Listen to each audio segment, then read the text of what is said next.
प्रिय छात्र छात्राओं, ऑनलाइन कक्षा में हिंदी विषय में आपका स्वागत है। आप लोगों ने कबीर दास की साखियाँ पदावली के पद पढ़ लिए हैं। अब हम सूरदास के पद पढ़ेंगे। सूरदास के विषय में आप लोग जानते ही हैं कि सूरदास सगुणोपासक कृष्ण भक्त कवि थे और ये पुष्टि मार्ग से दीक्षित थे। इनकी भक्ति भावना का दर्शन शुद्ध अद्वैतवाद है और इन्होंने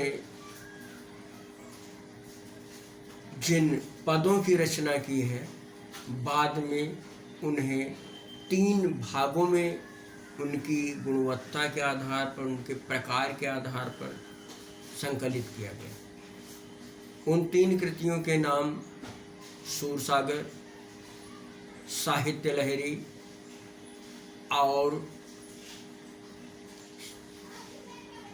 सूरसागर, साहित्य लहरी और सूरसारावली। ये 3 कृतियों के रूप में संकलित है। यद्यपि आप जानते ही हैं कि सूरदास जब कवि के रूप में जाने गए उस समय वे अंधे थे। जन्मांध थे कि नहीं यह तो शोध का विषय है, किंतु जब वे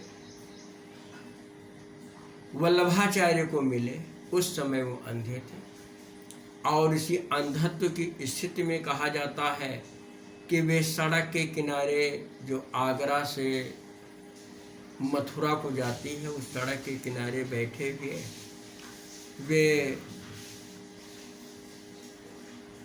ईश्वर की भक्ति के पद गाया करते थे। लोग उनको कुछ दे दिया करते थे जिससे उनका जीवन चलता था। वल्लभाचार्य उनको अपने साथ ले आए, उन्हें पुष्टि मार्ग में दीक्षित किया और उसके बाद वे गोवर्धन स्थित श्रीनाथ जी के मंदिर में पद गाने लगे। और जब उनके पुत्र विठलनाथ जी ने अष्टछाप का गठन किया तो वे अष्टछाप के प्रमुख बनाए गए। इसीलिए सूरदास को अष्टछाप का जहाज भी कहते हैं। अब आइए इनका पहला पद देखते हैं। विनय शीर्षक से संकलित है। अब के राख लेहु भगवान, हौ अनाथ बैठो द्रुम डरिया पारिधि साधे बान, ताके डर मैं भाजो चाहत ऊपर ढुक्यो सचान, दुहु भांति दुख भयो आन यह कौन उबारे प्राण, सुमिरत ही अहि डस्यो पारधि कर छूट्यो संधान, सूरदास सर लगो सचान ही जय जय कृपा निधान। इसमें एक प्रसंग है, एक घटना है। घटना इस प्रकार है कि एक पेड़ के ऊपर एक पक्षी बैठा हुआ है और उस पक्षी का शिकार करने के लिए एक बहेलिया धनुष पर बाण चढ़ाए हुए पेड़ के नीचे और उसी पक्षी का शिकार करने के लिए एक बाज पक्षी उस पेड़ के ऊपर घूम रहा है। अब अगर देखा जाए तो पक्षी अगर उड़ करके ऊपर जाता है तो बाज उसको मार डालेगा, अगर वहीं रुका रहता है तो वह बहेलिए के तीर से मारा जाएगा।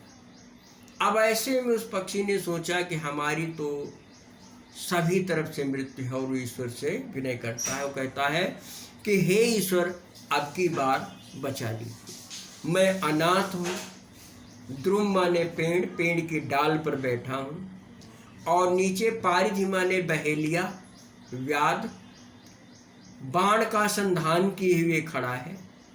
उसके डर से मैं भागना चाहता हूँ तो ऊपर सचान माने बाज पक्षी घूम रहा है।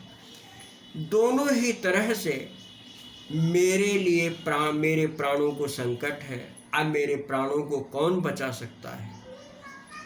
सूरदास कहते हैं कि जब पक्षी ने ऐसा इस प्रकार ईश्वर का स्मरण किया तो स्मरण करने मात्र से ही उसी समय एक सर्प ने बहेलिए के पैर में काट लिया और उसके काटने से उसका जो सरसंधान था वो शिथिल हुआ, छूट गया और वह जो बाण चला तो वह उस बाज को लग गया और इस प्रकार जो दोनों मारने वाले थे वो मर गए और जो मरने वाला था वो बच गया। मतलब इस पद के माध्यम से सूरदास ये बताते हैं कि ईश्वर सर्वशक्तिमान, वह जो भी चाहे वह अनायास कर सकता है, उसके लिए कुछ भी असंभव नहीं है। जो पक्षी मरने वाला था उसको उन्होंने बचा लिया और जो मारने वाले थे वो दोनों मारे गए। अगला पद है मेरो मन अनंत कहाँ सुख पावे। इस पद में सूरदास जी ने निर्गुणोपासना की कठिनाइयों को और सगुणोपासना की सरलताओं का वर्णन करते हुए सगुणोपासना का मंडन किया है। मेरो मन अनंत कहाँ सुख पावे, जैसे उड़ी जहाज को पक्षी फिर जहाज पर आवे। कमल नयन को छाणी महात्म और देव को ध्यावे। परम गंग को छाण पियासो दुर्मति कूप खनावे। जेहि मधुकर अम्बुज रस चाख्यो क्यों करील फल भावे। सूरदास प्रभु काम धेनु तुझ छेरी कौन दुहावे। इस पद में सूरदास अपने मन की भावना का निवेदन करते हुए कहते हैं कि मेरा मन कृष्ण की शरण के अतिरिक्त और कहाँ सुख पा सकता है। जैसे पानी के जहाज में स्थित पक्षी जब उड़ता है तो चारों ओर समुद्र को देखकर वो फिर से लौटकर जहाज पर आ जाता है, उसी प्रकार मैं जब इस संसार में दृष्टिपात करता हूँ, देखता हूँ, तो मुझे आपकी शरण के अतिरिक्त और कुछ नहीं दिखाई पड़ता। जिनकी आंखें कमल के समान हैं, उनके महत्व को छोड़कर मैं और किस देवता का स्मरण करूं, अर्थात कमल जैसे नैनों वाले कृष्ण को छोड़कर मैं और किस देवता का स्मरण करूं। मैं उसी प्रकार कृष्ण के शरण को नहीं छोड़ सकता। जिसी प्रकार यदि कोई गंगा के किनारे बैठा हो और वह प्यास के कारण गंगा का जल ना पिए और वह मूर्ख कुआं खोद करके पानी पीने का प्रयास करे, उसी प्रकार दूसरे देवता की आराधना करना मूर्खता होती। इस जैसे कोई भंवरा हो और उस भंवरे ने अगर कमल के फूल का पराग प्राप्त कर लिया हो तो करील के कड़वे रस का पान क्यों करेगा, और जिस व्यक्ति को कामधेनु प्राप्त हो गई हो वो छेरी माने बकरी का दूध क्यों पिएगा। अर्थात जिसे श्रेष्ठतम मिल गया है वो उस श्रेष्ठतम को छोड़ करके निकृष्टतम की आराधना क्यों करेगा। अगला पद वात्सल्य से संबंधित है। इसमें कृष्ण के बाल सौंदर्य का वर्णन किया गया है। आप लोगों ने पढ़ा होगा कि सूरदास अपने वात्सल्य वर्णन के लिए सर्वाधिक जाने जाते हैं और उनको वात्सल्य सम्राट भी कहा जाता है। इनके कारण ही वात्सल्य को एक नए रस के रूप में स्वीकारोक्ति प्राप्त हुई है।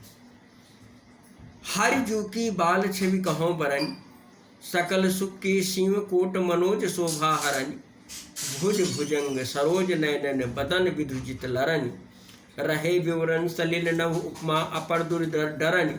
मंजु मेचक मृदुलतन अनुहरत भूषण भरन, मनोह सुभग सिंगार शिस्तरु हरो अद्भुत परन, चलत पद प्रतिबिंब मणि आंगन घुटुरवन करनी, जलज संपुट सुभग छवि भर लेत उर्जन घरनी, पुण्य फल अनुभवत सुतहि बिलोकी कै नंद घरनी, सूर प्रभ की उर्वशी किलकन ललित लरखरनी।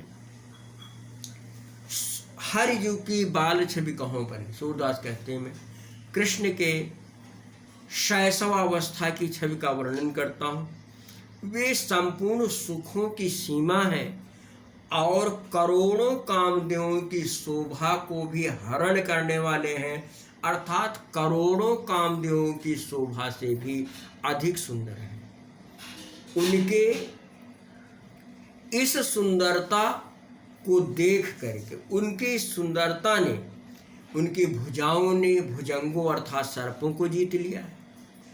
उनकी आँखों ने कमल की सुंदरता को जीत लिया है, अर्थात उनकी आँखें कमल की सुंदरता से भी अधिक सुंदर है। और उनका जो मुख है वह चंद्रमा से भी अधिक सुंदर है। सूरदास कहते हैं कि ये जो उपमान हैं, इन उपमानों से कृष्ण के ये अंग अधिक सुंदर होने के कारण जो सर्प थे वो बिलों में रहने लगे, जो कमल थे वो पानी पानी हो गए, पानी में रहने लगे, और जो चंद्रमा था वो धरती छोड़ करके आकाश चला गया। उनके सुंदर शरीर के अनुरूप ही उनके शरीर पर आभूषण और उनके वस्त्र हैं। उनको देख करके ऐसा लगता है कि जैसे श्रृंगार ने स्वयं ही एक छोटे से पौधे का रूप धारण कर लिया हो और उसमें छवि रूपी फल लग गए।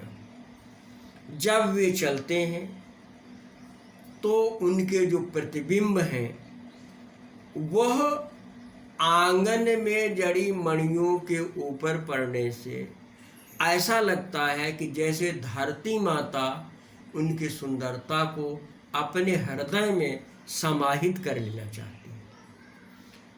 जैसे कमल के संपुट में उनके पैर पड़ रहे हों, उसी प्रकार अपने कमल रूपी हृदय में, जो कमल रूपी हृदय में धरती माँ कृष्ण की छवि को धारण कर रही है। अपने पुत्र के इस सुंदर अवस्था को देखकर यशोदा अत्यंत प्रसन्न होती हैं और वे अनुभव करती हैं कि उन्होंने बहुत पुण्य के कार्य किए होंगे, इसीलिए उनको कृष्ण जैसा सुंदर पुत्र प्राप्त हुआ है। सूरदास कहते हैं, हमारे मन में तो उनका लड़खड़ा करके चलना, उनका किलकारी मारना, हमारे मन को जीतने वाला वही मेरे हृदय में बसा है। मैं उसी को सोचकर कृष्ण के आनंद में मग्न हूँ। इनमें से अगर देखा जाए तो ये रागों पर आधारित गेय पद हैं। और दूसरे पद में जैसे उड़ जहाज को पक्षी फिर जहाज पर आवे में उपमा अलंकार है। और इसमें मनोह सुभग सिंगार शिशु तरु फरो अद्भुत फरन में उत्प्रेक्षा अलंकार है। मैं आशा करता हूँ कि यह पद आपकी समझ में आए होंगे और मेरा आग्रह यह है कि यदि आप एक बार जिन पदों को